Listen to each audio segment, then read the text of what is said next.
wameweka namba ndio hii. Namba wameweka, kuna muhuri walipiga. Hizi kebo tatu. Aiming wanasema ati stima imeibiwa hapa. Ati in between hapa na hapa si stima imeibiwa.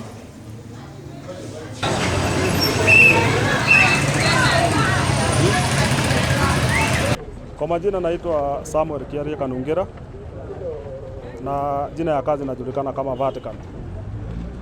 Mimi ndio nimekatiwa stima na Kenya Power na ilikuwa wiki iliyopita siku ya Alhamisi. Nikapokea simu kutoka kazini na staff wangu wakinieleza kwamba Kenya Power wako huku na wanasema kuna stima yao tumeiba. Bypass. So nikawaeleza watawaambia venye wanafanya. So kuna ile barua waliandika hapo, nikapigia mmoja wao anaitwa Mwema. Nikamuuliza kwa nini amekata stima kwangu. Yeye akaniambia kuna barua nimewacha hapo. Nikamuuliza sasa si unieleze, si wewe ndio umekuwa na nimetumua video yako, wewe ndio ulikuwa kwangu.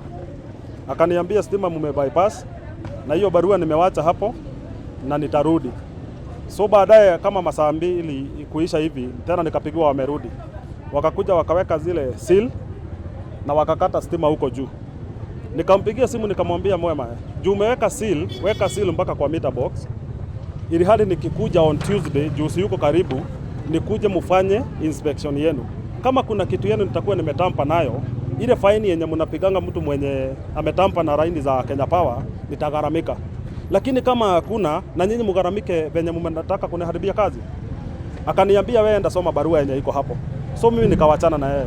Ilinibidi kwanza juu nilikuwa kazi nje nifanye kazi nimalizie, na juzi saa 9 usiku ndio nilikuja. Nikakuja nikaenda mpaka kwa Kenya Power jana na nikaandamana hapo na fundi wangu wa stima. Kufika hapo nikawapata. Nikasema hii barua iliwachwa kwangu, nilitaka nijue kwa nini nimedisconnectiwa moto.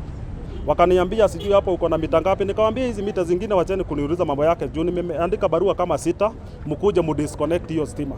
Hamujawahi kuja kutoa hizo mita juu situmii. Mimi natumia mita moja ya 3 phase na ni super meter.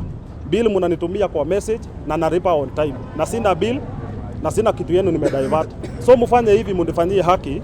Juu naendelea hasara saa hii, nyama yangu imeharibika, staff wangu wanaumia. Nimerefund pesa kwa watu wenye walikuwa kwa room, walikuwa wamelipa mpaka date 2. Wamekirimu, niko na barua zimejaa hapa, wamekirimu refund ya pesa yao. Nikawarudishia. Walinipea 1 hour. Wakaniambia wewe enda in 1 hour tutakuja hapo. Ilikuwa saa 6 na dakika 1. Nikakuja nikawasubiri hapa, hawakuja. Nikapiga simu kwa ofisi. Wakaniambia wanataka kukuja na security team kutoka Nakuru. Hawakuja mpaka saa hii wajaingia hapa. So kufikia jana nikaona hii hasara imezidi.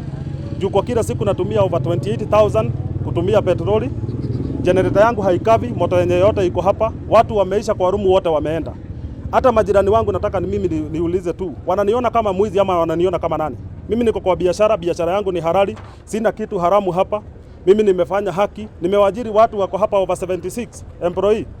Nitawapeleka wapi? Hawana makosa. Kwa kila siku kesi kwa hoteli, chakula kimeharibika. Kwa kila siku kesi kwa butchery. Wakisema nyama imeoza. Sasa juu freezer haifanyi kazi. Generator yangu haiwezi hold hizo moto yote ziko huko ndani. Kwa rooms kuko na right lakini hakuna shower. Watu wote wametoka. So kufikia hii asubuhi nikaona hii imezidi. So kuliko kuendelea kutumia hiyo hasara iende increase, nimeamua mimi kufunga kazi. Juu hasara yenye inaendelea count, hata kama watanilipa sijui itachukua muda gani kunilipa hasara yangu, na siwezi kuwa nachukua kenye kwa mfuko wangu, mimi nachukua tu kikipotea. So imenibidi, na hata kama wamekuja kwanza wanioneshe makosa yangu ni hii, nimeiba moto hapa na nimeiba moto hapa. Hiyo ndio nataka wanioneshe, na watu wote wenye walijua nilikatiwa stima wakuwe mashahidi kwamba Vatican ni mwizi wa stima. Lakini kama sio hivyo, na mimi wasaini dokumenti zangu zote, wanilipe hasara yenye nimeenda na wagharamike kwa staff. Juu hao watu hawako kazi usiku na mchana, na hiyo siku nyingine bado haijakuja. Wajanifanyia haki hata kidogo wajanifanyia haki. Lakini sasa ukipigia huyo Mwema, yeye kumpigia simu aliniambia ati Sami nimekunasa na raundi hii tunaongea na wewe ukuwe na 1400. 1400 kwani mimi natoa mahali?